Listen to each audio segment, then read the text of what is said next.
पहले से सारी उम्मीदें खत्म हैं। इंसानियत बस इतनी ही बची है जितनी कि इन दीवारों के अंदर है। अब उस इंसानियत को बचाने की ज़िम्मेदारी सिर्फ हमारी सर्वे कॉर्प्स पर है। बट वो एक दिन ने सारी ज़िंदगी बदल दी।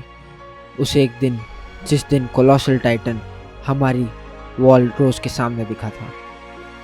इस तरीके से स्टार्ट होती है attack of Titan. Ayo Wannabe Kingdom, अगर आप इस चैनल पे नए हैं तो please subscribe to my YouTube channel and click the bell icon ताकि ये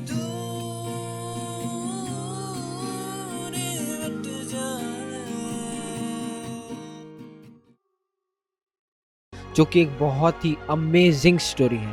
पूरी स्टोरी की स्टार्टिंग के अंदर हम लोगों को बहुत अजीब तरीके से बताया जाता है कि ह्यूमैनिटी एंड हो चुकी है और बाहर कोई टाइटन क्रिएचर्स हैं जो कि हमारी जान के पीछे पड़े हैं। उन लोगों से हमारी मेन फाइट है और इसी के अराउंड स्टोरी रिवॉल्व करती है।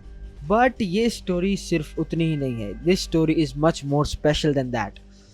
ये बहुत ही बढ़िया तरीके से एंड वेरी थॉटफुली लिखी गई स्टोरी है और मैं स्टोरी के उन एस्पेक्ट्स पे नहीं जाऊंगा जिस एस्पेक्ट पे मैं अभी बात कर रहा हूँ कि स्टोरी कैसी है, कि किस तरीके से उसे लिखा गया है, क्योंकि वो सब कुछ डिसाइड करने वाला मैं खुद कोई नहीं होता। मैं खुद अभी एक रूकी राइटर हूँ।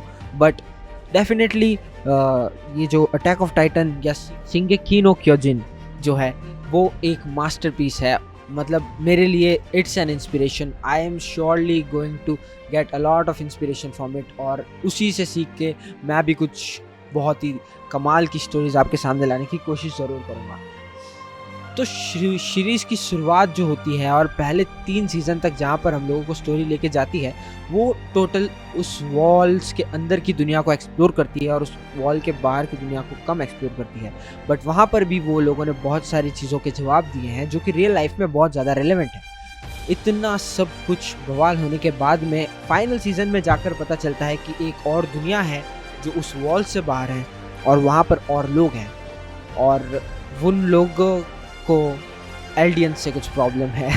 यानी कि वो लोग जो वॉल्स के अंदर रहते हैं, सब्जेक्ट्स ऑफ ymir, उन लोगों से कुछ प्रॉब्लम है। ये चीज़ उन्हें पता चलती है। बट इस सब के अंदर एक चीज़ बहुत ही अजीब दिखती है जो कि है हमारे कैरेक्टर्स, जो क्योंकि दोनों साइड के जो भी कैरेक्टर्स हैं वो सब अपनी अपनी जगह पर राइट हैं और ये स्टोरी जो है वो उस बात को पूरा ढंग से प्रूफ भी करती है कि वो अपनी अपनी जगह पे कैसे राइट हैं।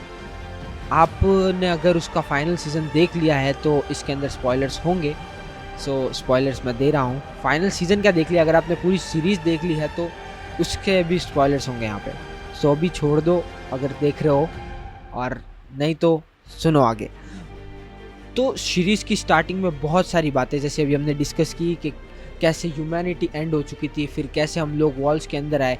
बहुत ही भारी भारी फिलॉसफी समझाई गई है, जैसे कि अगर आपको इंसानियत को एक करना है, if you have to unite humanity you have to put a same threat in front of them.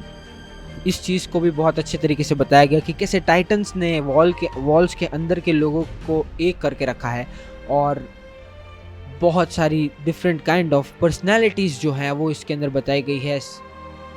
So much pain and what kind of pain people go through and a lot of things which belongs to real life, religion and a lot of controversial topics. Even racism is very good way explain किया गया है, बहुत ही सुंदर तरीके से उसको भी explain किया गया है इसके अंदर। एंडिंग की बात करते हैं। सीरीज़ की एंडिंग बहुत ही अजीब तरीके से होती है क्योंकि सीरीज़ की एंडिंग के अंदर आखिरकार एरन ये चीज़ सबके सामने बता देता है, पूरे वर्ल्ड के सामने, लिटरली एंटायर एल्डियंस के सामने वो ये चीज़ कबूल कर लेता है कि Mikasa, he did this all for Mikasa and that was the purest thing.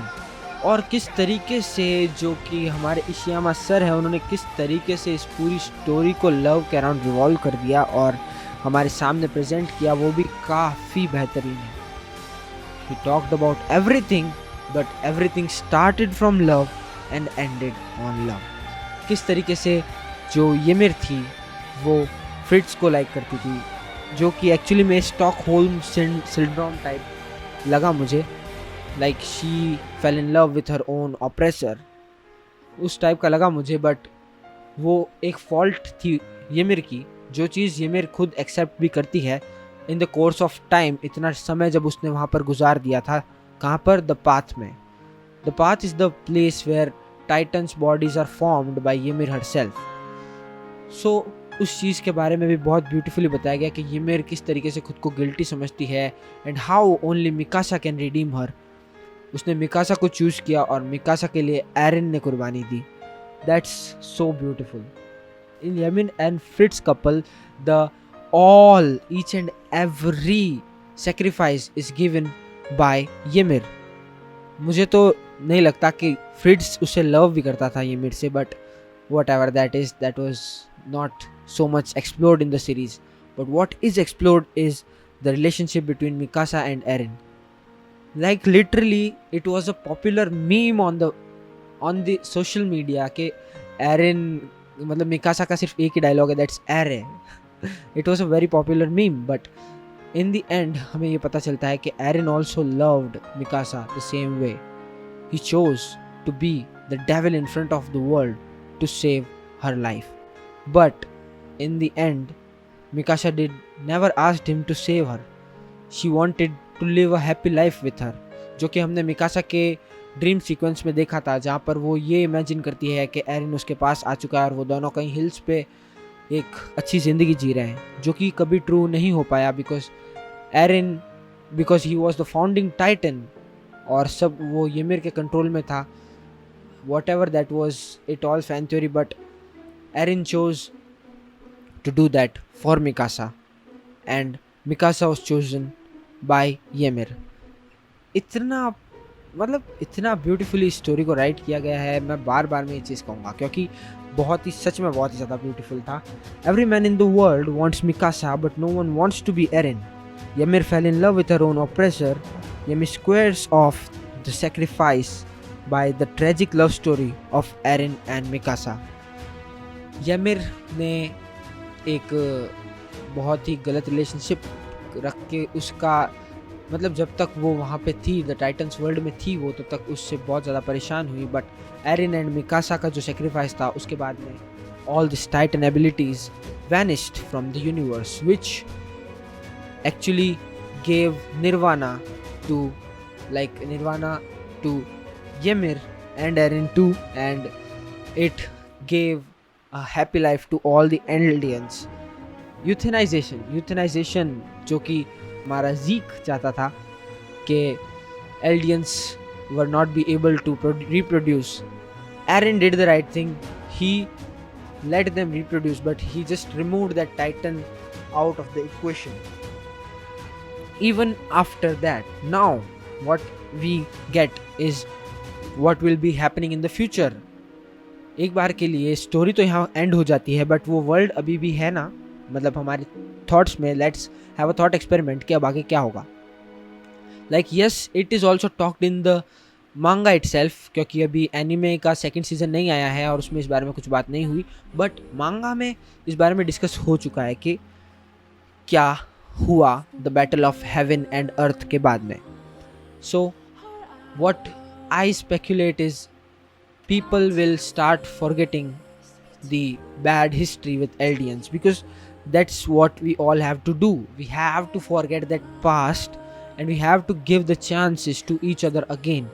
We have to listen to each other again.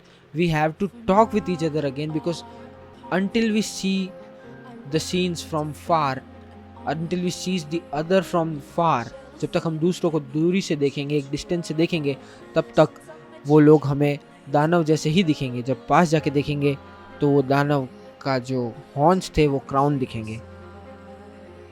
This was a beautiful quote I have read कि दूर से देखा जब मैंने उन्हें, they were looking like devils. When I go near them they were humans like me. वो चीज़ उन्हें तब समझ में आएगी जब एल्डियंस, मार्लियंस और सारे ह्यूमंस एल्डियंस को एक्सेप्ट करेंगे और वो लोग आगे मिलकर ज़िंदगी जिएंगे. The moral is forget the past. What are we fighting for? What are we fighting for actually? ये पूरी सीरीज़ के अंदर जब भी whenever the audience try to take one side, they always have to ask themselves, what are they even fighting for? Because the fights are getting too messy in the series, and that actually gives a lot of pump and hype to the movie, but it's all goes to vain when comes to the real world. What are we fighting for? This question.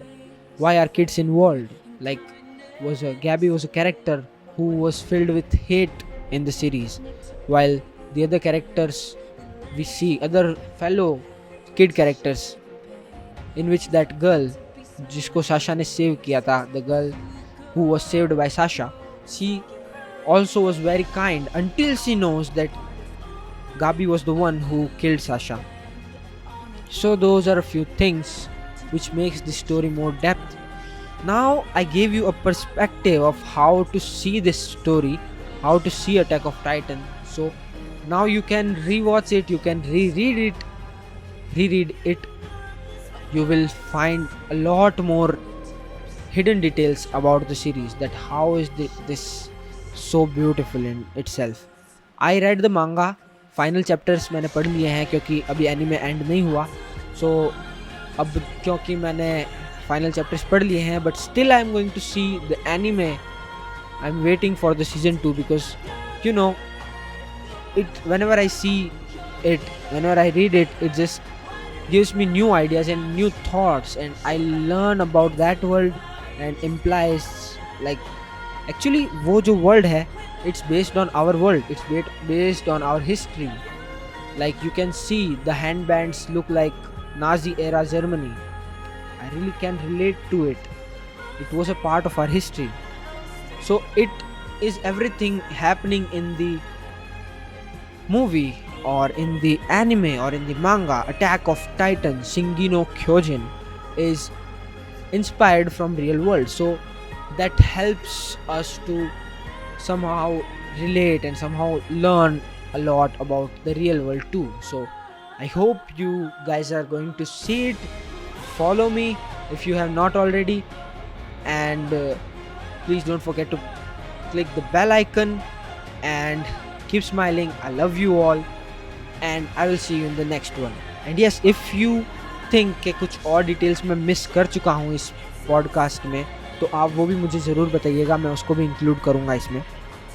And for sure right what next content should I create, और किस topic के बारे में हमें यहाँ बात करनी चाहिए, वो यहाँ कमेंट्स में लिख देना, या फिर इंस्टाग्राम पे मैंने जो पूछे थे पहले मैं उन टॉपिक्स पे वीडियो बनाऊँगा, फिर यहाँ कमेंट्स के टॉपिक्स भी उठाए जाएंगे. So stay tuned. I love you all.